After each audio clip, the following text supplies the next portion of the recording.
Okay, good. We're here. So what we're going to do is like this. We're studying the Inyan of Maimed Har Sinai, the sugya of Maimed Har Sinai in the Moreh Nevuchim. And as an introduction, I thought it would be nice to read beautiful words the Rambam writes in the Igeres Taimon, where he's encouraging the people of Yemen to have firm belief in the Torah. It's just very beautiful. I'm reading from the Abraham Halkin's excellent translation. Article has not yet done it. So. And it's very beautiful. And I feel like we're being oisik in the mitzvah that the Rambam is describing over here, the mitzvah to remember Maimed Har Sinai. Keep the revelation at Mount Sinai well in mind, in accordance with the divine precept, to perpetuate the memory, and not to forget this occasion. He enjoined us to teach it to our children, so that they grow up knowing it. As he, exalted be the speaker, says, Hisham lecha shmar nafshecha ma'od pen tishkach sadvar masher ra'u einecha v'en yisur b'levavcha kol yemei chayecha v'ydatem levanecha levadei yom asher amanta lefnei Hashem Elokecha b'chayreiv. It is imperative, my fellow Jews, that you make this great spectacle of the revelation appeal to the imagination of your children. Proclaim at public gatherings its nobility and its momentousness. For it is the pivot of our religion and the proof that demonstrates its veracity. Evaluate this phenomenon in its true importance, as God pointed out its significance in the verse, Ki sha'alna liyamim harishonim asher hayu lefanecha b'yom bo elikim adam al haaretz miktzei hashamayim v'ktzei hashamayim haniya kadavar hagadol hazeh oy hanishma kamoihu hashama koil lehim midaber mitoich ha'esh. Remember, brethren, that this great, incomparable, and unique covenant and faith is attested by the best of evidence, for never before or since has a whole nation heard the speech of God or beheld his splendor. This was done only to confirm us in the faith, so that nothing can change it, and to reach a degree of certainty that will sustain us in these trying times of fierce persecution and absolute tyranny, as he says, L'vavur nasois eschem boha lehim. It means that God has revealed himself thus to give you strength to withstand all future trials. L'vanur nasois eschem means he wants you to have what it takes to withstand future nisyonis. Now, brethren, do not slip or err. Be steadfast in your religion and persevere in your faith and its duties. Beautiful passage where the Rambam talks about the mitzvah to remember Maimed Har Sinai. So I think thinking about what happened at Maimed Har Sinai and having a deeper understanding of it is a part of this mitzvah. So the paragraph the Rambam talks about Maimed Har Sinai is Beis Lamed Gimel.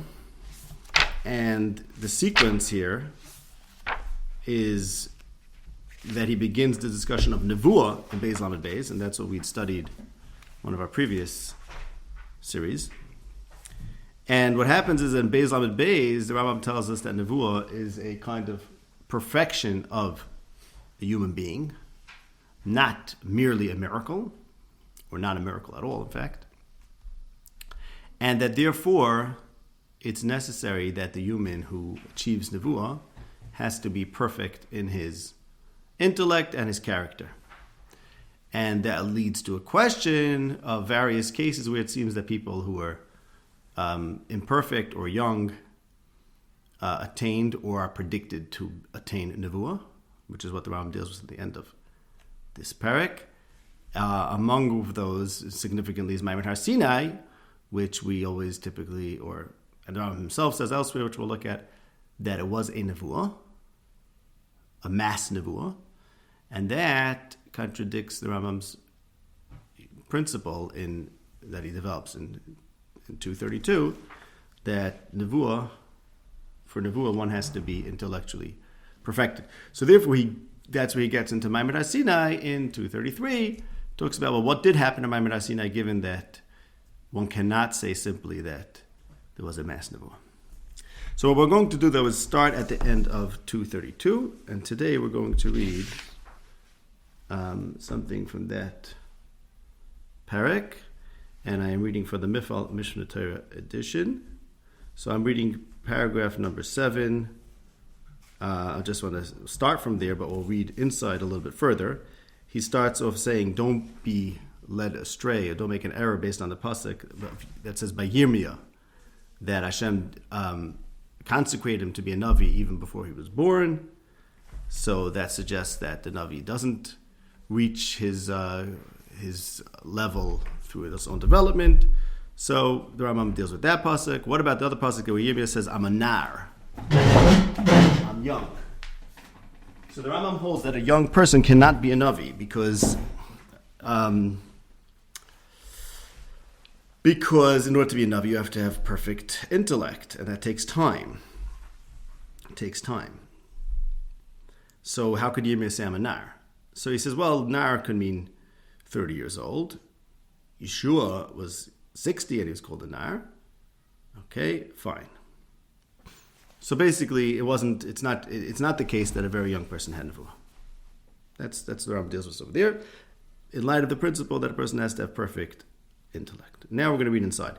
Al yitta oischa gam mashenemar, al yat'e oischa gam mashenemar v'haftachos hanevuiyos.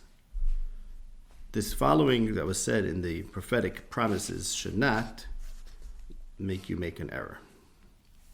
What would confuse you? The pasuk says, "Eshpech esruchi al kol basar v'nib'u b'neichem uv'noisechem." Pasuk in Yoel says, the day will come that Hashem is going to pour out His Spirit on all flesh, and your sons and daughters will prophesy. It's nice. Ziknechem chaloimis yachaloimun, bachureichem chazyonis yiru, and next pasuk is something about avodah l'shvochis. Are going to have the ruach. So sons and daughters, old and young, even slaves and maidservants are going to be prophets in the future. So how could that be? How could banim and banis, bachurim and zakenim, avodim and shvachis, or imperfected, how could they be prophets? It's impossible. Says the Rambam, ki hu piresh zais. So this shouldn't make you make an error, because the Navi explains v'hodia matia hanevu hazais. Then when he says v'nib'u b'neicha v'neisechem, he explains what it means. Ba'amr ziknechem chaloimis yachaloimu b'chareichem chazonis yira. Your elders will have dreams, and your youth will see visions. So what does that mean? What's the Rambam saying? That, okay, people are going to have dreams and visions. It doesn't say that the word of Hashem is going to come to them in a vision, or that a malach will appear to them in a dream.